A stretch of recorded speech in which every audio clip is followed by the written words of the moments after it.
Bien, buenas noches, gracias por estar hoy en Pulso Ciudadano. Este día hablaremos de temas desde la perspectiva del sector sindical. También tenemos que conocer cuál es su rol y cuáles son sus luchas hoy por hoy en este nuevo momento histórico que está viviendo el país. Esta noche nos acompaña en el estudio Oswald Solórzano, secretario general del Sindicato de Trabajadores del órgano judicial, SITOG, y coordinador del movimiento No Más AFP en El Salvador. También el doctor Carlos Alvarado, secretario de Organización y Estadística del Sindicato de Médicos Trabajadores del Instituto Salvadoreño del Seguro Social, Simetriz. Con ambos abordaremos cuál es el rol que debe de jugar en este momento el movimiento sindical, ¿verdad? Y sobre todo su postura frente a esta nueva realidad. Señores, buenas noches, doctores, un gusto. Igual de tenerte aquí como representantes de los movimientos sindicales. Gracias, muy amable. Bien, quisiera entrar y que nos despejaras una duda, Oswald, quisiera entrar contigo. Se dice mucho que durante el gobierno del FMLN, como que el movimiento sindical se vio opacado, es decir, no mirábamos luchas en las calles, no mirábamos reivindicaciones.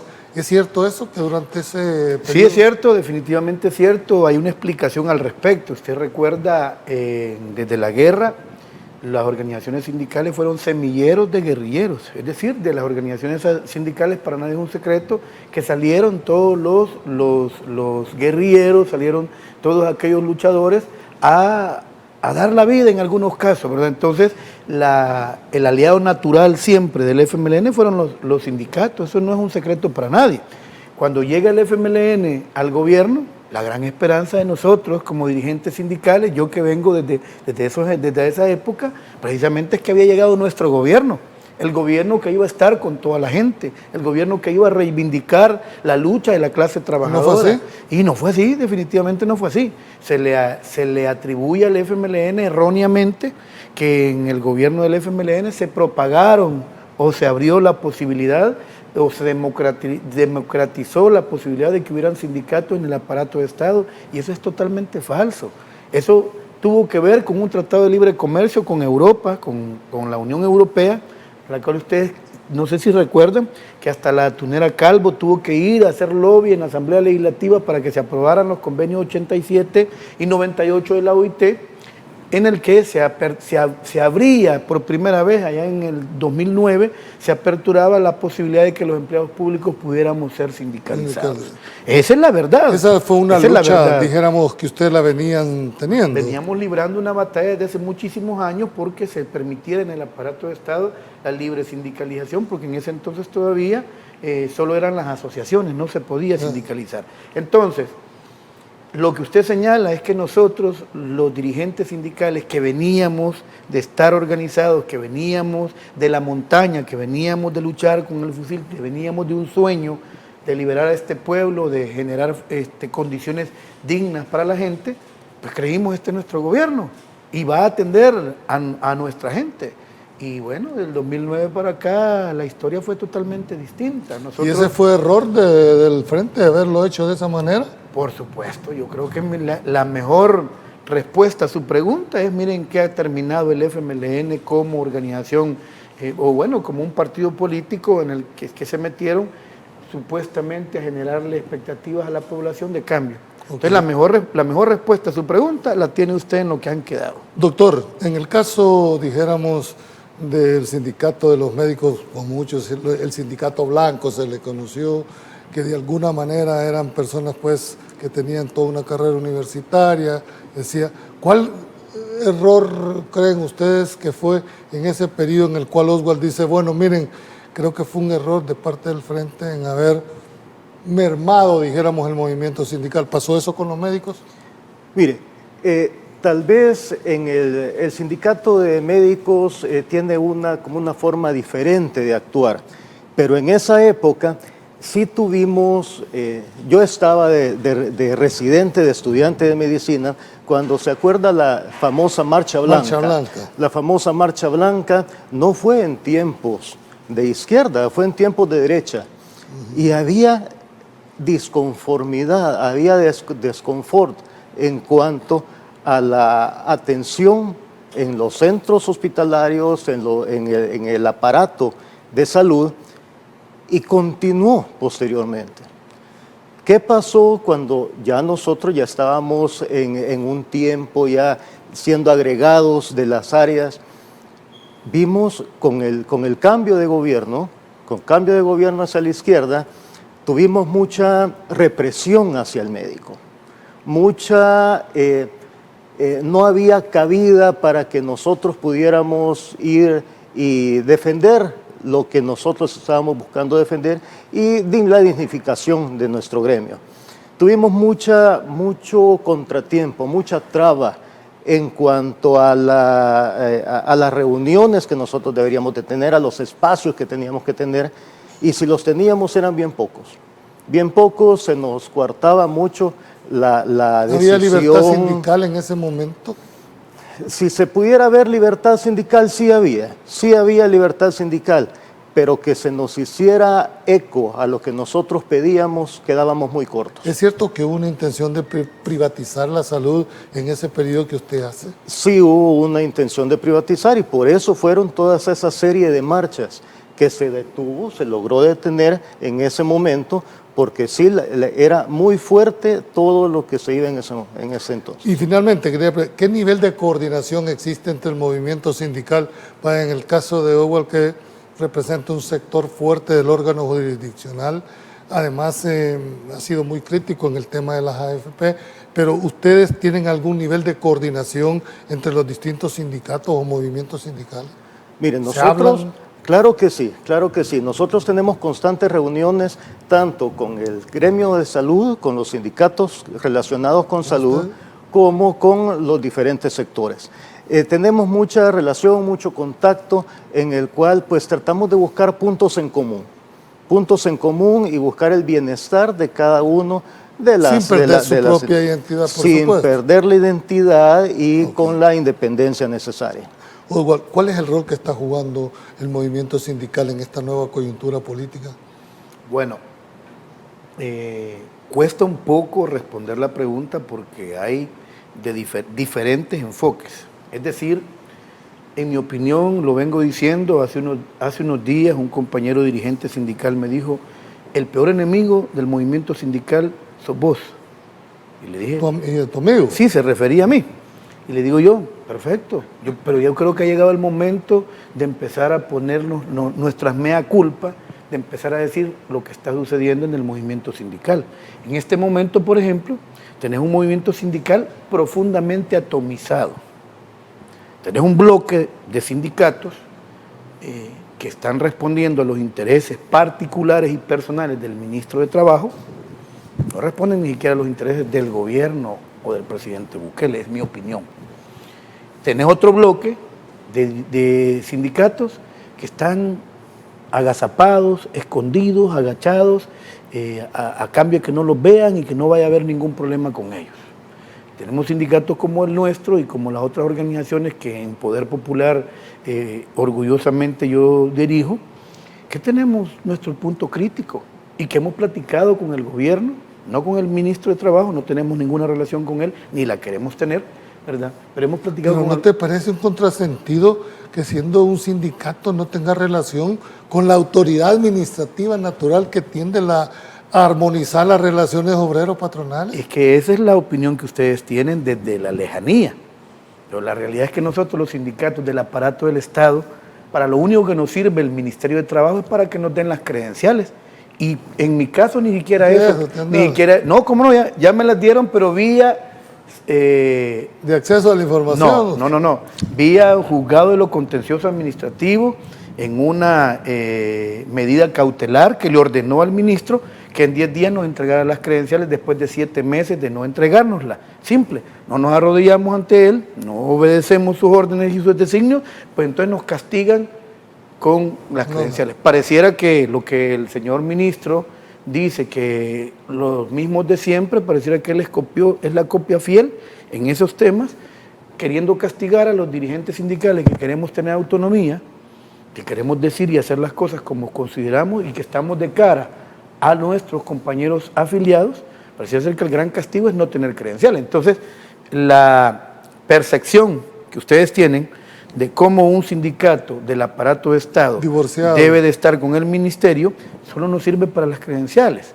Si tú quieres, por ejemplo, el Consejo Superior del Trabajo, tú preguntas cómo está organizado el Consejo Superior del Trabajo y te vas a dar cuenta que los que dirigen el Consejo Superior del Trabajo pues ni siquiera tienen sindicatos fuertes, sino son sindicatos que... afines al ministro. Claro, por supuesto, por supuesto. Entonces, uno dice, entonces aquí de lo que estamos hablando es de lo más de lo mismo. Entonces, yo he llegado a creer, y por supuesto después de esta entrevista que sea pública, ahí te pido por favor revisar los Twitter. Van a salir no menos de unos 2 o 3 insultos del ministro y de toda su gente alrededor. Entonces, yo he llegado a creer que el peor pecado, y nunca creí decirlo, pero he llegado a creer que el peor error o el peor pecado que cometió el presidente Nayib Bukele es haber nombrado a una persona que se supone que venía del interior de las organizaciones sindicales. Doctor, Rogol ha planteado, frente a la pregunta que yo le formulé, cuál es el rol que el movimiento sindical debe de jugar. Y dice, el movimiento sindical está atomizado, es decir, da a entender de como que están, dijéramos, cada quien por su lado. En el caso específico del sindicato de médicos del seguro, ¿se sienten así separados del resto de movimientos? Del resto de movimientos dentro del Seguro Social. Sí.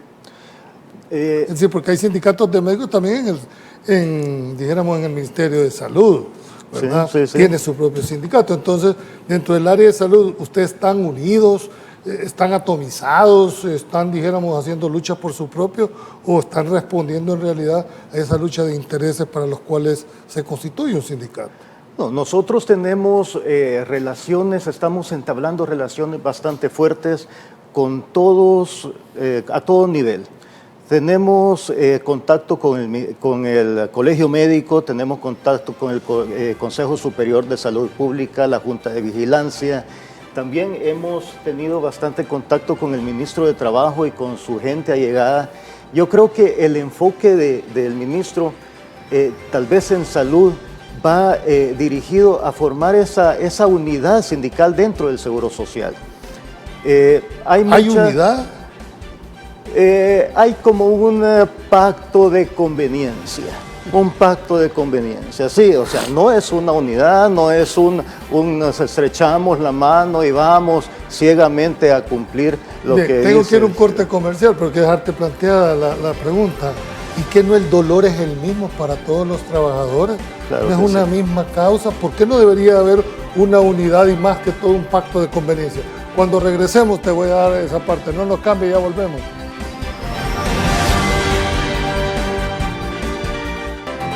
Bien, gracias por estar en Pulso Ciudadano. Antes de irnos al corte comercial, doctor, le dejé plantear la pregunta en el sentido de que, bueno, el dolor es el mismo, ¿verdad? Claro. En todos los sindicatos debería de haber una verdadera posición unificada, o a lo contrario puede interpretarse como una mezquindad de dirigentes donde prevalecen sus principales, dijéramos, intereses. ¿Qué opinión le merece a usted este interrogante? En cuanto al sindicato de médicos, primero que es particular este sindicato, es un sindicato solo de profesionales y los demás sindicatos buscan... El del Simetriz. El Simetriz es solo profesionales, solo médicos. No permiten ahí No enfermeras. va a enfermería, enfermería tiene su propio sindicato. De los otros 6 sindicatos extras pues tienen gente de todo ámbito. Pero ¿qué pasa con el sindicato de médicos? Nosotros siempre hemos tratado de ser apolíticos. Ustedes son sindicatos de gremio.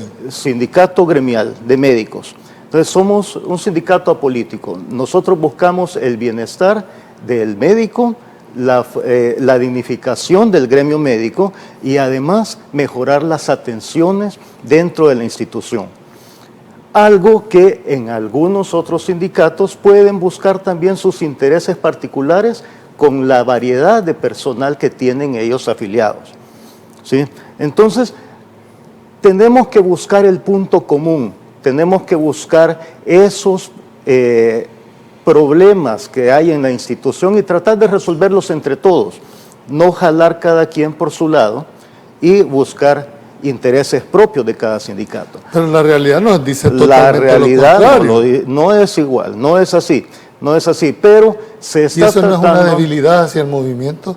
Claro que sí, pero cada sindicato pues busca ese acercamiento. Tenemos la gran ventaja de que ahora pues estamos teniendo charlas y reuniones periódicas con cada sindicato, una unión de todos los sindicatos buscando puntos en común. Una pregunta, doctor, ¿ustedes tienen formación sindical? Tenemos formación Sí, sindical. es decir, alguien que los esté capacitando permanentemente. Hacemos cursos, hemos hecho cursos internacionales también en línea. También tenemos nuestros asesores legales, en lo cual nosotros estamos capacitándonos, estamos haciendo modificaciones también de todo nuestro accionar, dependiendo pues de cómo nosotros estamos actuando. Oswald, quiero retomar exactamente lo mismo. Parece ser que también dentro del movimiento sindical de ustedes existe una atomización, existe una división en esto, y eso no se puede considerar una mezquindad de parte de ustedes como dirigentes. Claro que sí, por supuesto. Usted lo definió de la mejor manera. Lo que tenemos en este momento en realidad es la mezquindad humana, lo más oscuro dentro de los dirigentes, ni siquiera son los trabajadores, don Julio. El trabajador busca una organización sindical para que le ayude a resolver los problemas a los que se enfrenta a diario en su institución. Es correcto. Y los dirigentes sindicales muchas veces nos abrogamos el derecho de decir que representamos a todos los trabajadores y en realidad representamos nuestros propios intereses mezquinos. Por eso es que el sindicalismo está agonizando. Así lo defino yo. Me duele mucho, porque este es mi vida y esta ha sido mi vida. Pero ¿Cuánto tiempo tenés dentro del 30 movimiento? años de estar en movimiento sindical. 30 años organizando sindicatos, organizando asociaciones. Se me conoce por eso, por organizar asociaciones, sindicatos y luchar permanentemente en esto. Entonces hoy duele decirlo, pero la verdad es que, si tú te fijas, el 1 de mayo es una de las mejores muestras. Bueno, no salieron ninguno. No, ¿cómo no? 5. Nosotros no marchamos porque estábamos amenazados de que si marchábamos y salíamos a la calle, nos iban a infiltrar gente para causar daño. Entonces nos tocó que irnos a encerrar por primera vez en la historia, ni en la guerra nos pasó eso, nos tocó que irnos a encerrar. Pero otras organizaciones sí marcharon. Y el señor ministro tuvo un gran montón de organizaciones, no sé cuántas, pero tuvo un montón de organizaciones en un hotel. Pero lo particular de esto que siempre ha sucedido, y yo siempre me pregunto por qué, las demandas principales de todas las organizaciones en lucha y en las marchas, que en esta ocasión fueron 5, las demandas principales eran las mismas. Entonces tú te preguntas, ¿y si son las demandas principales, por qué no nos unimos? Porque es simple, hombre. Los dirigentes sindicales hemos secuestrado las organizaciones sindicales para ponerlas al servicio de nuestros propios intereses y no de los intereses de los trabajadores. Es por esa razón que los trabajadores nos odian. Es por esa razón que hay un montón de trabajadores que lo que menos quieren es saber de un sindicato, porque le cobran la cuota sindical y se le echan a la bolsa, porque no hay un control. Porque aquí nosotros, por ejemplo, en el órgano judicial, hace unos años se denunció a un secretario general que se robó $87,000 de las cuotas sindicales. Está la denuncia en la fiscalía desde hace como 7 años. No prospera. ¿Cuál es el mensaje entonces que se envía? Te puedes robar lo que quieras y nadie te va a decir nada. Entonces tenemos todo un problema serio si no refundamos, de verdad, si no refundamos el sindicalismo con principios y valores y poniéndolo de verdad, verdaderamente al servicio de la gente, particularmente de los trabajadores y del pueblo, porque nunca nadie ha dicho que un sindicato no puede generar políticas públicas. Después te quiero, pero eso que plantea, tan negro y oscuro nubarrón que está planteando el movimiento, porque ustedes no dejan de ser trabajadores por el hecho de ser médicos o profesionales. Es decir, son trabajadores en un momento determinado y que los aglutina. Ese panorama oscuro que plantea, dijéramos, Oswald, en cuanto al tema de los dirigentes, ¿se está dando también en el gremio médico? El problema es, en el gremio médico no. En el gremio médico no se está dando en cuanto al sindicato de médicos, pero sí se puede visualizar en algunas otras épocas dentro del Seguro Social. Hay sindicatos que han pasado con directores generales 10, 15 años, 20 años. el mismo sindicato, el mismo secretario general. Entonces, han hecho como una manipulación, las elecciones, pues no sabemos si son unas elecciones legales o no, las que hacen, pero sí hay mucho interés y intereses económicos también que no debería de existir dentro de un sindicato. Pero, doctor, una pregunta que nos hacemos, dijéramos lo que de alguna manera hemos estado en el seguro o demandado del Seguro Social, es mucho pedir de la población un trato justo, un trato, dijéramos, humano, ya que ustedes juran un apostolado, ¿verdad? Y que además dentro del Seguro Social no es de gratis, doctor. Es decir, el trabajador paga por un servicio, no es que le estén regalando. Sin embargo, mucha gente dice, bueno, y si el sindicato de médicos está consciente, ¿por qué no hay acción en cuanto a ese trato que deberíamos de tener los usuarios del sistema? Ok.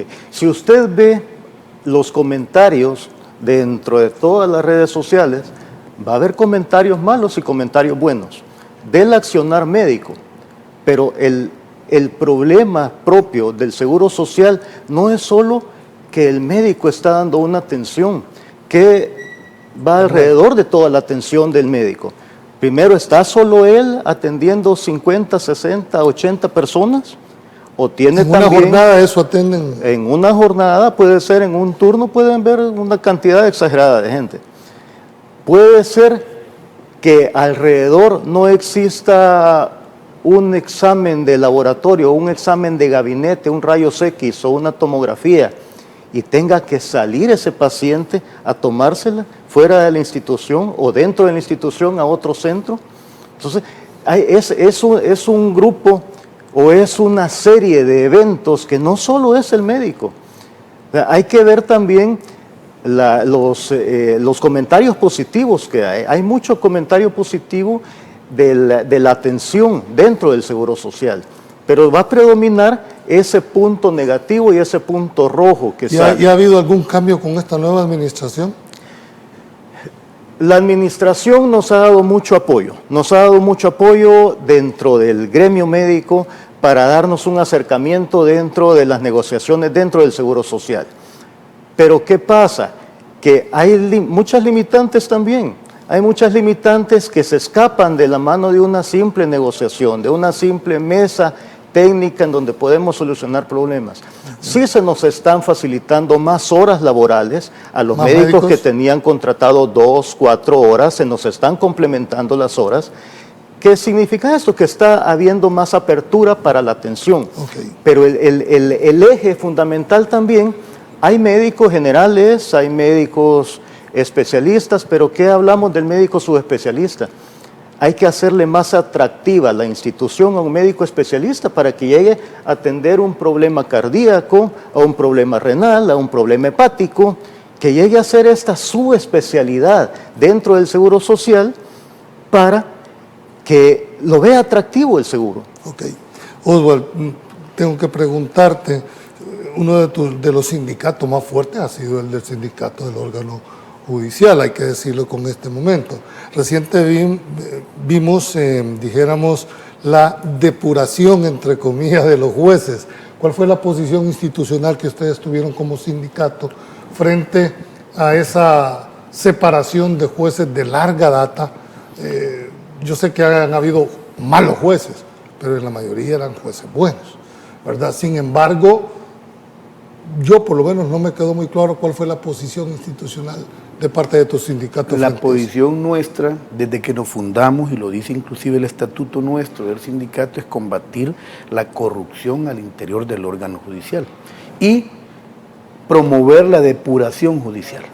Pero quiero dejar claro una cosa es corrupción y depuración. Sí, una cosa es la corrupción y otra cosa es la depuración. Es decir, están entrelazadas, sí, y tienen una vinculación. Pero lo que quiero decir en esto es que nosotros acompañamos y seguiremos acompañando una depuración del órgano judicial, pero que vaya francamente en una dirección de resolver los grandes problemas de corrupción en la institución. ¿Qué sucede? ¿Qué ha sucedido recientemente? Y yo no puedo negar, yo se lo dije al presidente de la República, aquí creo que le han engañado. Usted creo que tiene el interés de que haya una justicia ya no selectiva como ha habido durante todo este montón de años. Pero ¿cuál es la realidad? Depuraron en el órgano judicial a un montón de jueces, bastantes, que por cierto, vale decir, le dieron $92,000. ¿A todos? A todos de indemnización, como para que se callaran, ya no pelearan.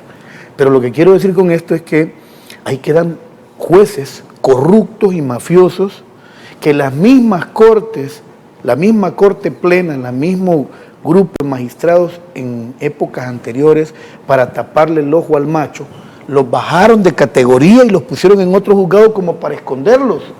Y curiosamente esos jueces ahí están todavía, en régimen de disponibilidad. Entonces uno se pregunta, ¿en serio hubo una depuración judicial? Porque hasta este momento creo que falta mucho. Y nosotros lo estamos diciendo y lo seguiremos diciendo. Todavía hay justicia selectiva en el órgano judicial. Todavía tenemos que caminar mucho en cuanto a la depuración judicial, y esa ha sido nuestra posición y seguirá siendo nuestra posición. Lamentamos mucho, por ejemplo, lo voy a decir concretamente, el caso del doctor Arévalo Ortuño. En nuestra opinión, era un muy buen juez, un muy buen Pero juez. entiendo que él renunció. Pues habrá que ver, porque yo lo vi llorando y yo lo saludé y llegué a su despacho y lo encontré bastante consternado por la forma en la que... Y él dijo, voy a renunciar porque me duele mucho que después de tantos años de haberle servido a mi institución me traten de esta manera. Entonces, hay cosas que no se han hecho bien y que se deben de corregir, se deben de observar. Claro, nadie dijo que iba a ser fácil, nadie dijo que ya tenían la llave mágica para resolver. Yo creo que hay que revisar qué es lo que hace falta, porque hace falta bastante para depurar. Ahora, ahí tú me hablas de una parte que es la corrupción, para después también abordar este mismo lado. Pero ¿qué pasa con esa pronta y eficaz cumplida justicia bajo la cual todos los que nosotros hacemos es solicitarla? ¿Qué pasa con la mora judicial? ¿Qué pasa con todo ese montón de gente que se muere en el camino y nunca le resolvieron su situación? ¿No han visto ustedes? Por lo menos yo no he visto un señalamiento. Claro que sí. Claro, donde digan, bueno, tienen tanto tiempo para resolver. Y creo que el presidente de la Corte actual trató de poner una especie de ley en el sentido donde quería sancionar a aquellos jueces que no fallaran dentro del plazo que le fijara la ley. ¿Por qué es tan difícil, Oswald, esta depuración judicial y esta mora judicial? Tiene que ver, don Julio, con una pregunta, y voy a hacer un símil con los amigos médicos. Es que es bien fácil culpar a un médico de una mala atención. Dice que el médico no atendió bien y dio una cita de aquí a 2 años o de aquí a 1 año. Pero la gran pregunta es, ¿y cuándo van a revisar las administraciones? ¿Cuándo van a revisar si la cantidad, la planta laboral de médicos es la suficiente y la necesaria para atender al universo de ciudadanos que lleguen a pasar una consulta? Eso no lo hablamos y hay que hablarlo. Y ustedes médicos les motivo a que hablen de ese tema, porque les cae el balde de agua fría sin que sean los culpables. Lo mismo no sucede en el órgano judicial. Don Julio, en los juzgados de menor cuantía está estallado eso, está estallado, pantes de expedientes, y los compañeros colaboradores judiciales que están trabajando en eso están al estilo maquila. Ahí ya no hay doctrina, ahí no hay posibilidad de jurisprudencia. Tanto así, Oswald. Es así y lo podemos probar. Los juzgados de familia están colapsados, literalmente colapsados. Entonces, nuestros compañeros trabajadores hacen lo posible por ir saliendo en el día a día. No vayamos más lejos, y solo quiero mencionar una cosa que es puntual: los juzgados especializados. Que a uno le da risa, pues, que hayan juzgados especializados, porque uno se pregunta, Bueno, ¿y por qué deben de haber juzgados especiales si la justicia debe ser igual para todos? Eso es como cuando se habla de la ley para una vida libre de violencia contra las mujeres. ¿Cuándo va a haber una ley para una vida libre de violencia para los hombres? No somos iguales ante la ley. Entonces, cuando vemos esto, los juzgados especializados, ¿qué tenemos en realidad en este momento en los juzgados especializados? Compañeros y compañeras que tienen desintegración familiar, compañeras y compañeros que están ya yendo donde el psiquiatra, y otros están hospitalizados por problemas psiquiátricos, porque llegan a las 6 de la mañana y salen a las 10, 11, 12, 1, 2, 3 de la mañana y veces solo a cambiarse para volver a seguir trabajando. Les están entregando requerimientos fiscales con 400 o 600 reos. Solo meter las generales de esos reos es como unas 20 páginas mínimamente en un acta. Entonces tenemos realidades como esas. Yo creo que hay que revisar, más que decir, es que la depuración judicial, es que la pronta y cumplida justicia pasa porque tenemos una realidad en este país y que nadie la quiere decir, a que han adoptado sistemas de justicia de países avanzados, en un país en el que apenas tenemos el presupuesto para resolver. Tenemos una Procuraduría General de la República que tiene que darle asistencia a todo el ciudadano que necesita un abogado para ir a que lo representen a un juzgado, y lo que tenemos son 30 procuradores auxiliares para atender a un universo de 10.000 diarios. Entonces no se logra atender. Tenemos una fiscalía con una cantidad tan mínima de fiscales que usted lo pregunta.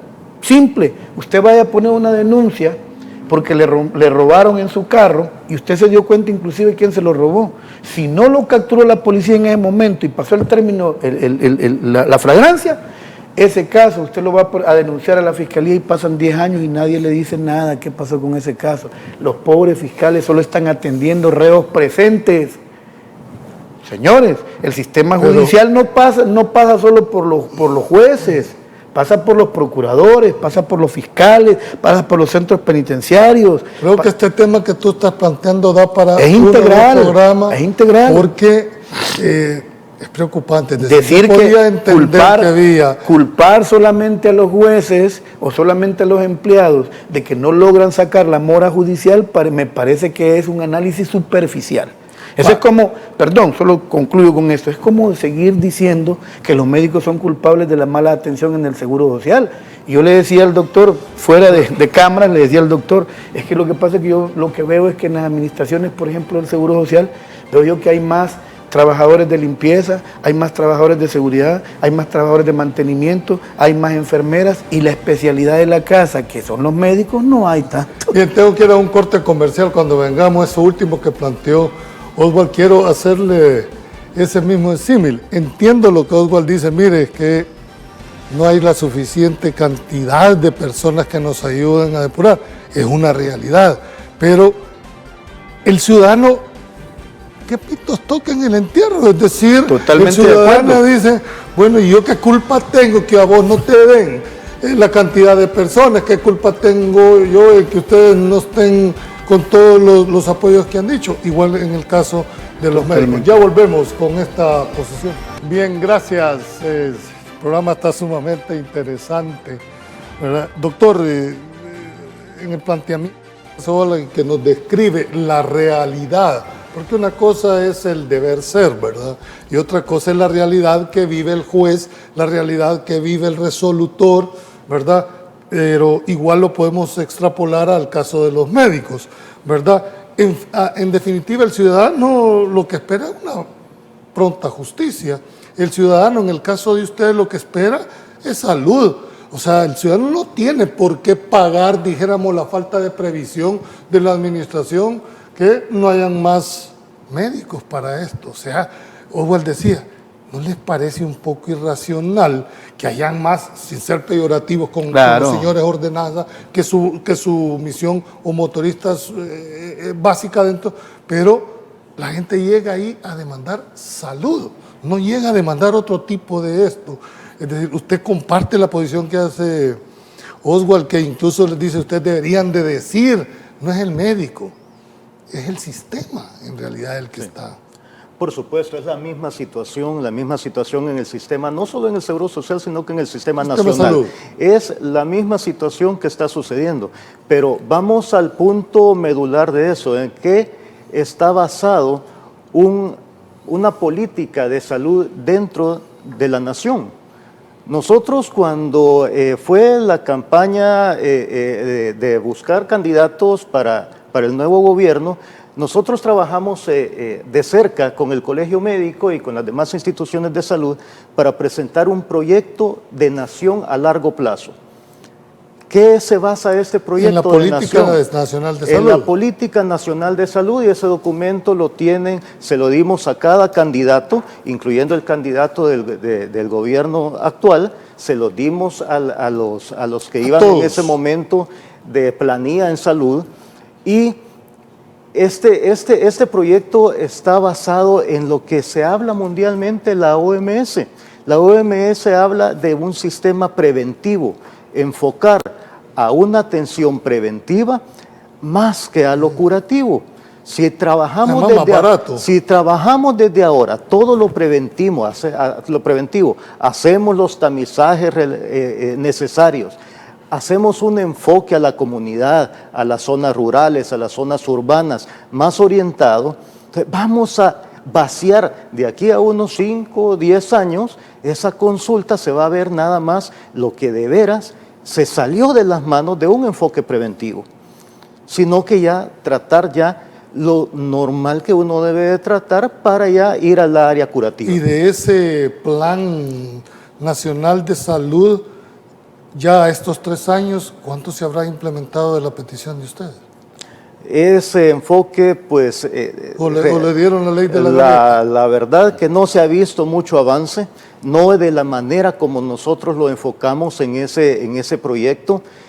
Sí se hace mucho a nivel nacional, se va a las zonas rurales, se trata, pero se ha quedado muy corto. Pero lo que no se entiende, doctor, es que si es un plan que no tiene nada que ver con política partidaria, si es un plan que puede establecer una política nacional, ¿por qué no implementarlo? ¿Falta voluntad política de las autoridades? ¿A qué se le apuesta de mejorar a nivel nacional? O sea, el aporte a salud será una prioridad dentro de nuestro sistema nacional de salud, o será una prioridad dentro de los gobiernos que van saliendo en toda la trayectoria. Se enfoca una atención a la salud, a la educación, a la justicia, o los enfoques de los gobiernos serán dirigidos a otra área. Okay. Eso es la pregunta que nos deberíamos de hacer. Oswald, finalmente ya, porque tenemos que ir como aterrizando, tú incluso te presenté como una persona que más has cuestionado el tema de las AFP, claro, en relación a no más AFP. Es correcto. ¿Verdad? Estamos por saber un anteproyecto ya de una ley integral, se supone, de pensiones. ¿Cómo están viendo ustedes el tema de pensiones como un movimiento sindical? Bueno, el mismo nombre de nuestra organización lo señala concretamente. Nosotros hemos planteado que el tema de previsional ya no puede seguir siendo privado. Ha castigado tanto a la clase trabajadora al grado que hoy tenemos pensiones del 29% y hasta del 21%, que por supuesto no le resuelven nada a la gente. ¿Y tú crees que con el cambio de privado a público se va a resolver el problema de rentabilidad? Es que si me permite, termino de desarrollar la idea. Entonces, en este momento, nadie tiene interés en pensionarse con estas pensiones privadas. Lógico. Entonces, hay una capa de aproximadamente 35,000 trabajadores solo del aparato de Estado. Que ya están en edad de jubilación y no se van. Listos para pensionarse e irse. Pero ¿cómo se van si no hay ni el más mínimo atractivo para irse? Y estoy hablando solo de los empleados públicos. ¿Cuánto será la cantidad de trabajadores de la empresa privada que están en la misma condición? Entonces ahora viene la pregunta. Cuando usted nos pregunta, mire, nacionalizar sería la salida. La salida. Bueno, mire, el menos daño que puede haber es que se nacionalice y que no continúe privada. Y lo digo ¿por qué? Porque si los privados hubiesen tenido interés verdaderamente de generar buenas pensiones, bueno, se hubiese demostrado, pero eso no pasó. Y lo que han hecho son negocios jugosos con nuestro dinero. Esa es la verdad. Entonces ahora nosotros decimos, nacionalicemos.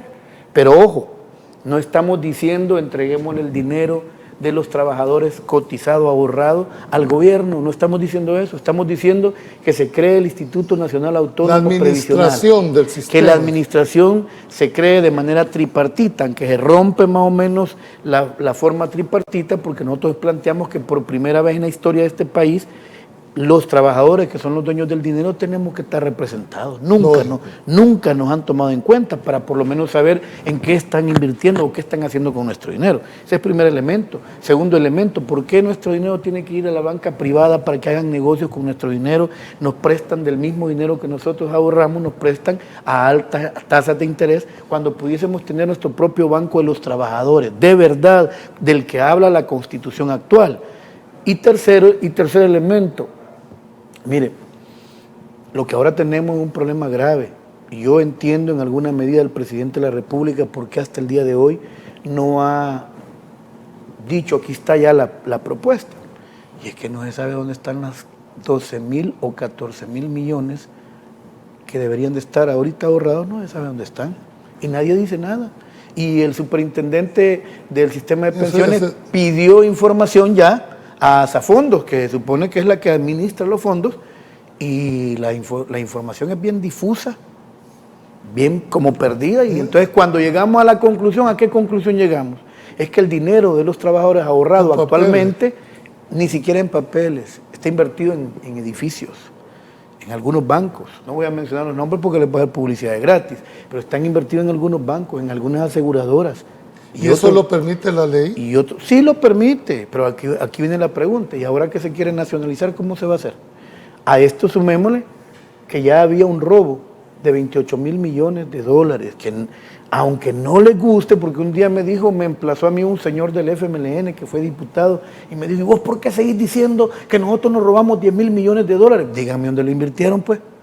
Díganmelo y demuéstrenmelo. Entonces yo digo, no, miren, lo invirtieron en esto y esto, pero hasta el día de hoy no nos lo demostraron. ¿Y son 28.000 millones? En este caso, ¿cuál es? Bueno, porque ella es la que debería de estar precisamente fiscalizando eso. De los 28.000 millones que se robaron, no sé cuál fue el rol de esas superintendencias porque fue en los gobiernos de Arena y en los gobiernos del FMLN.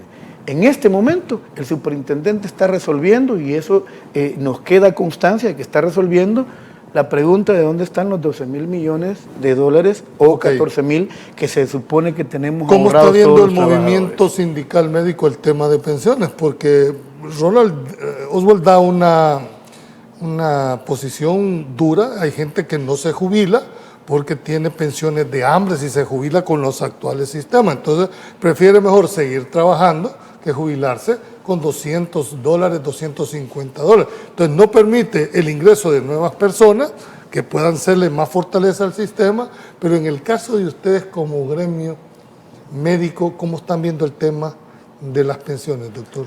También es algo aflictivo dentro del gremio médico porque hay mucho trabajador, no solo gremio médico, sino que mucho trabajador dentro de las instituciones que por esa razón no se jubilan, porque no van a poder vivir con 100, 150, $200, no viven en este momento y no pueden subsistir. Mucho profesional también tiene sus deudas, tiene sus familias que mantener y todavía en edad productiva, pero también lo vemos desde el punto de vista, es el personal capacitado, es un personal especializado. Si estos médicos se jubilan por X razón o que le den el 70% que se está solicitando, 70-80%, ¿qué personal va a sustituirlos a ellos? Si en ocasiones es único ese médico que hace en esa subespecialidad o en esa rama. No tenemos gente que vaya a sustituir a ese ente propio de esa rama. Bueno, formar un médico no es hacerlo de la noche a la mañana, solo 8 años, ya no digamos con especialización. Bien, ya para ir cerrando, ¿cuál es el mensaje que tú mandas al movimiento sindical frente a esta coyuntura? Lástima no pudimos evaluar los 3 años del gobierno, ¿verdad? Tanto en la parte médico, pero digamos, ¿qué pudieras decir tú frente a estos 3 años en que el gobierno está llegando con este índice de aprobación que tiene? Bueno, esta es la percepción ciudadana y la legalidad con la legitimidad están ahorita en una discusión grave, seria, porque algunos están diciendo, por ejemplo, a mí me acaba de ofender a alguien por ahí en el Twitter diciéndome, mira, vos estás opinando, como abogado que sos, estás opinando sobre el ataque que le están haciendo a un magistrado. porque yo estaba opinando sobre eso y le digo yo, mire, perdóneme, un abogado en el libre ejercicio simple y sencillamente defiende o representa los intereses de quien le paga. Así es esto. Entonces vienen y dicen, y por eso no puede ser un funcionario público. No, hombre, grave error. Lo apartamos. Entonces me dice, ¿por qué no hablar del artículo 29 de la Constitución que se está violentando con el régimen de excepción, porque no debería haberse aprobado este tercer régimen de excepción, estos terceros 30 días? Y le digo, miren, perdónenme, que aquí hay que entrar en una discusión profunda. ¿La Constitución se hizo para el pueblo o el pueblo para la Constitución? La legalidad versus la legitimidad. Una cosa es que digan, mire, no se puede, pero otra cosa es que las encuestas acaban de decirle al soberano presidente, señor, siga con esto porque estamos complacidos y de acuerdo. Que hay daño colateral, en toda guerra hay daño colateral. Entonces yo creo que arribamos a la finalización de un tercer año de mandato del presidente y al inicio de un cuarto año con una alta aprobación. Okay. Las capas populares así lo estiman, y yo creo que vale la pena ir revisando cómo ir orientando a la población en cuanto a las cosas que deben de irse normalizando. Yo espero que después de estos 30 días de régimen de excepción se haga una valoración seria, responsable y profunda de si la cosa ha continuado mejor, si sin régimen de excepción se podría continuar o no. Bien, doctor, ¿qué evalúa? Tengo un minuto para usted.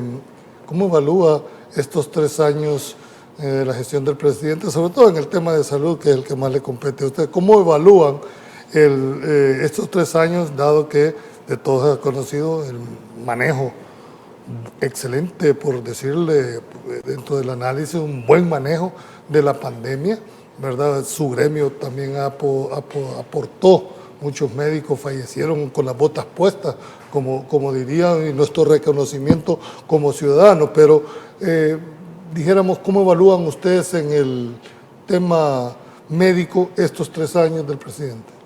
O sea, en el tema de salud, nosotros hemos tenido mucha apertura a solucionar problemas institucionales, problemas de cada personal del gremio.